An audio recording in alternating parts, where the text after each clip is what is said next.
الحمد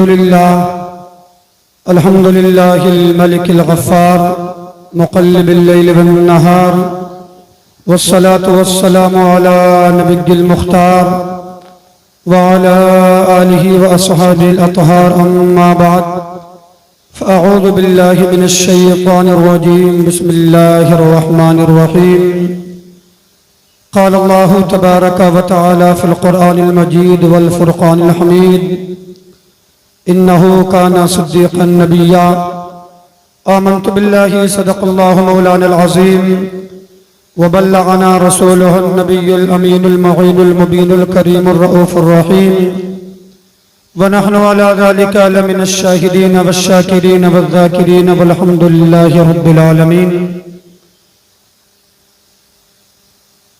قابل مبارکباد ہیں آپ حضرات، بڑی محنتوں مشقتوں اور محبتوں کے ساتھ میں آپ حضرات نے اس کانفرنس کو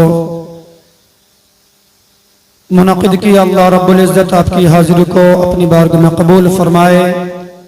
اور جن مہمان کا آج کے اجلاس کے لیے انتخاب کیا گیا ہے وہ چند ہی منٹ میں اسٹیج پر آنے والے ہیں. آئیے کچھ عرض و معروض کا سلسلہ جاری کرنے سے قبل ایک مرتبہ ساری کائنات کا مرکز عقیدت جناب احمد مجتبی محمد المصطفیٰ صلی اللہ تعالی علیہ وسلم کی مقدس بارگاہ میں جھوم جھوم کر بآواز بلند درود پاک پڑھیں. اللہم صلی علی سیدنا و شفیعنا و مولانا محمد مبارک وسلم کما تحب و ترضى بأن تصلی علیہ صلاة و سلاما علیک یا رسول اللہ صلی اللہ تعالی علیہ وسلم. سرکار اعلی حضرت فاضل بریلوی علیہ رحمت و رضوان فرماتے ہیں عرش حق ہے مسند رفعت رسول اللہ کی. مچل کر بولیں سبحان اللہ. سبحان اللہ سبحان اللہ. عرش حق ہے مسند رفعت رسول اللہ کی. دیکھنی ہے حشر میں عزت رسول اللہ کی. دیکھنی ہے حشر میں عزت رسول اللہ کی. اور لا ورب العرش جس کو جو ملا ان سے ملا. لا ورب العرش جس کو جو ملا ان سے ملا. بٹی ہے کونین میں نعمت رسول اللہ کی. اور قبر میں لہرائیں گے تا حشر چشم نور کے. قبر میں لہرائیں گے تا حشر چشم نور کے. جلوہ فرما ہوگی جب طلعت رسول اللہ کی. جلوہ فرما ہوگی جب طلعت رسول اللہ کی. اور تجھ سے اور جنت سے کیا مطلب وہاں بھی دور ہو. تجھ سے اور جنت سے کیا مطلب وہاں بھی دور ہو. ہم رسول اللہ کے جنت رسول اللہ کی. ہم رسول اللہ کے جنت رسول اللہ کی. عزیزان ملت اسلامیہ، قرآن مجید کے اندر اللہ رب العزت ارشاد فرماتا ہے انہو کانا صدیقا نبیا. اللہ رب العزت نے اس آیت مقدسہ کے اندر حضرت ابراہیم علیہ نبینا علیہ الصلوۃ والتسلیم کا تذکرہ فرمایا. قرآن مجید کے متعدد مقامات پر ہمارے آپ کے رب نے حضرت ابراہیم کا تذکرہ فرمایا. اللہ اکبر کبیرہ. ہم اور آپ حضرت ابراہیم علیہ نبینا علیہ الصلوۃ والتسلیم کی زندگی کو دیکھیں. آؤ ذرا دیکھیں اللہ کے خلیل کی زندگی کو دیکھیں. حضرت ابراہیم کی زندگی کو دیکھیں. اللہ اکبر کبیرہ. اب ذرا غور کریں، اس دور میں بادشاہ تھا جس کا نام نمرود تاریخ میں بیان کیا جا رہا ہے. اللہ اکبر. یہ نمرود رات کو تنہائی میں اپنے بستر پر آرام کر رہا ہے. جیسے ہی رات کو اپنے بستر پر آرام کرنے کی غرض سے اپنے بستر پر آرام کرنے کے لیے لیٹا ہے. اللہ اکبر. اس وقت نمرود نے رات میں ایک خواب دیکھا. خواب کیا تھا؟ بڑا بھیانک خواب تھا، بڑا خطرناک خواب تھا. اصلاح معاشرہ کانفرنس میں آنے والے غیور مسلمان ان باتوں کو اپنے دل کے کانوں سے سننا. اللہ اکبر. نمرود نے رات میں خواب دیکھا ہے. خواب بڑا بھیانک تھا. اس نے کیا دیکھا؟ ایک ستارہ نمودار ہوا ہے. ستارہ آسمان سے نمودار ہوا ہے. اللہ اکبر. جیسے ہی صبح بیدار ہوا، پسینہ پسینہ ہے نمرود. اس کے بدن پر کپ کپی تاری ہے، بدن سے شرابور ہے، بدن سے پسینہ بہ رہا ہے. اللہ اکبر. صبح اٹھ کر کے اپنے کاہنوں کو بلایا، نجومیوں کو بلایا، اور بلانے کے بعد میں تمام کو اپنے سامنے حاضر کیا ہے. اور حاضر کرنے کے بعد میں اپنے تمام نجومیوں کو، اپنے درباریوں کو جمع کرنے کے بعد میں رات کا خواب بیان کر رہا ہے. رات کا خواب بیان کر رہا ہے. اللہ اکبر کبیرہ. یہ وہ دور تھا نمرود اپنے آپ کو خدا کہلواتا تھا. لیکن اسے خبر نہ تھی خدا تو وہ ہوتا ہے کہ جس نے زمین کا فرش بچھایا ہے، آسمان کا شامیانہ لگایا ہے، جس نے ساری کائنات کو وجود عطا کیا ہے۔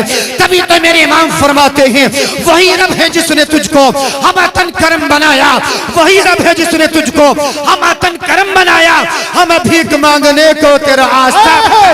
نعرہ تکبیر، ذرا ہاتھ اٹھا کر بولے نعرہ تکبیر، نعرہ رسالت، نعرہ غوثیت، مسلک اعلی حضرت خواجہ کا ہندوستان جلال پور کا سنی مسلمان، نعرہ حیدری۔ نمرود یہ سوچ رہا تھا، اس نے کہا تھا میں خدا ہوں، لیکن اسے یہ پتہ نہیں تھا جو خدا ہوتا ہے وہ سوتا نہیں ہے، اسے یہ پتہ نہیں تھا جو رب ہوتا ہے۔ اللہ اکبر کبیرہ۔ لیکن نمرود نے اپنا خواب بیان کیا، لوگوں نے، نجومیوں نے، کاہنوں نے نمرود کا خواب سننے کے بعد میں کہا تھا اے بادشاہ اگر ہماری جان کی سلامتی ہو، اگر ہماری جان کی حفاظت کی جائے، ہم آپ کے خواب کی تعبیر بتائیں۔ اللہ اکبر کبیرہ۔ ذرا غور کریں، خواب کی تعبیر بتانے کے لیے نجومی تیار ہیں، خواب کی تعبیر بتانے کے لیے کاہن تیار ہیں، خواب کی تعبیر بتانے کے لیے نعرہ تکبیر، نعرہ تکبیر۔ کم سے کم جلال پور والے نعرے کا جواب دینا نہیں جانتے کیا؟ نعرہ تکبیر، نعرہ رسالت، مسلک اعلی حضرت شاعر اسلام طاہر رضا رامپوری، نعرہ حیدری زندہ باد۔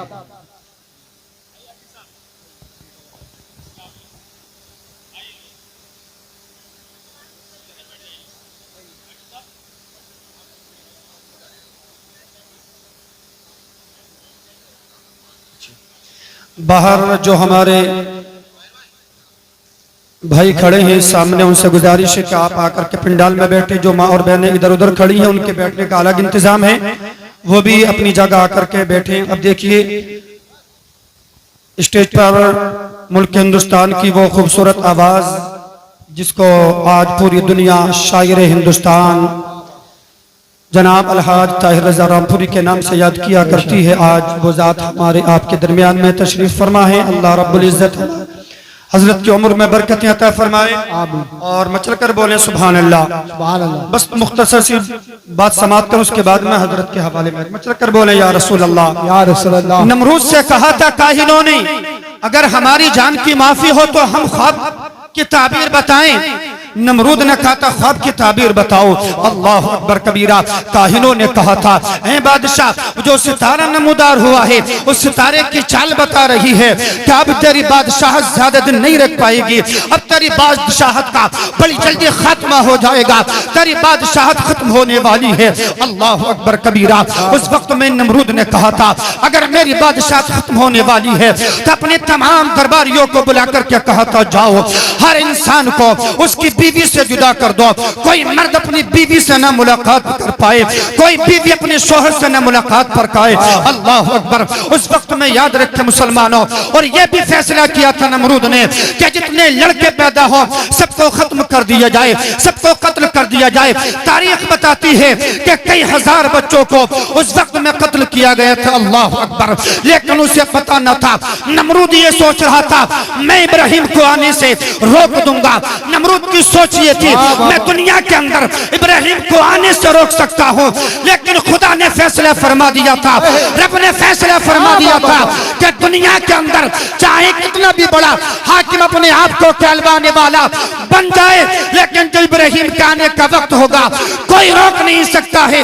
تبھی تو کہنے والے نے کہا تھا فانوس بن کے جس کی حفاظت ہوا کرے وہ شمع کیا بجھے جسے روشن خدا کرے۔ واہ واہ واہ۔ نعرہ تکبیر، نعرہ رسالت، مسلک اعلی حضرت زندہ باد زندہ باد۔ عزیزان ملت اسلامیہ غور کریں، جب حضرت ابراہیم کی ولادت کا وقت قریب آیا، آپ کی والدہ جنگل میں پہنچی، اور جنگل میں پہنچنے کے بعد میں اللہ کے فضل و کرم سے حضرت ابراہیم کی وہاں پر ولادت ہوئی، جہاں پر اپنا نہیں ہے، کوئی رشتہ دار نہیں ہے، کوئی پڑوسی نہیں ہے، کوئی وہاں پر تسلی دینے والا نہیں ہے. اللہ اکبر. حضرت ابراہیم کو آپ کی والدہ نے اس غار میں رکھا ہے. چہرہ چاند سے زیادہ چمک رہا ہے, چاند سے زیادہ حسین و جمیل ہے حضرت ابراہیم. اللہ اکبر. حضرت ابراہیم کی ولادت کے بعد میں حضرت ابراہیم کی والدہ جب وہاں سے واپس آنے لگی, ہم اور آپ جانتے ہیں نو مولود بچے کو چھوڑ کر کے ماں دور جائے تو ماں کے دل پر کیا گزرا کرتی ہے. اللہ اکبر. یار وہ تو چھوٹے سے بچے ہیں, اگر جوان اپنے آپ سے دور جاتے تو ماں کی آنکھوں سے آنسو ٹپکنے لگا کرتے ہیں. اللہ اکبر. حضرت ابراہیم کی بارگاہ سے آپ کی والدہ جدا ہو رہی ہے. حضرت ابراہیم کو خدا کے سپرد کر کے حضرت ابراہیم کی والدہ اپنے گھر آئی ہیں, اور تقریباً 8 دن کے بعد میں حضرت ابراہیم کی والدہ پھر اسی جگہ پر پہنچی ہیں.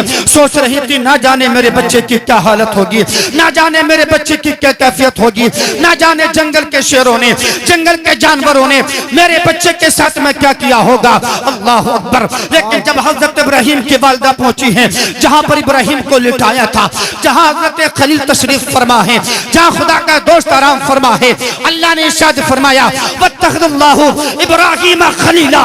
اللہ اکبر. جب حضرت ابراہیم کی والدہ پہنچی ہیں تو کیا دیکھا ہے, حضرت ابراہیم اپنے منہ کے اندر ایک انگلی کو لے کر کے چوس رہے ہیں, اور اس انگلی سے خدا کے کرم سے شہد نکل رہا ہے. اللہ اکبر. ذرا غور تو کریں, دنیا کے اندر میرے رب نے حضرت ابراہیم کو وہاں سے روزی کا انتظام فرمایا جہاں سے لوگ گمان بھی نہیں کیا کرتے ہیں. تبھی تو ہمارا آپ کا رب ارشاد فرماتا ہے وَيَرْزُقُهُ مِنْ حَيْثُ لَا يَحْتَسِبُ. اللہ نے ارشاد فرما دیا اللہ اپنے بندوں کو روزی وہاں سے دیتا ہے جہاں سے بندے کا گمان نہیں ہوا. واہ واہ واہ. زندہ باد زندہ باد. بہت اچھا. غور کریں, آقا کریم صلی اللہ تعالی علیہ وسلم کے پیارے دیوانوں, آج اس محفل میں ہم اور آپ آئے ہیں, اصلاح معاشرہ کانفرنس میں ہم اور آپ یہاں پر آئے ہیں. پیغام لے کر کے جائیں, تسلی کے ساتھ میں اپنے آنے والے مہمانوں کا تسلی کے ساتھ میں بیان سنیں, نعت منقبت سماعت کریں. اللہ رب العزت آپ کی حاضری کو ہماری حاضری کو اپنی بارگاہ میں قبول فرمائے. اور ہر مسلمان کی یہ تمنا ہوا کرتی ہے کہ زندگی میں کم از کم اللہ اپنے نبی کے روزے کا دیدار عطا کر دے.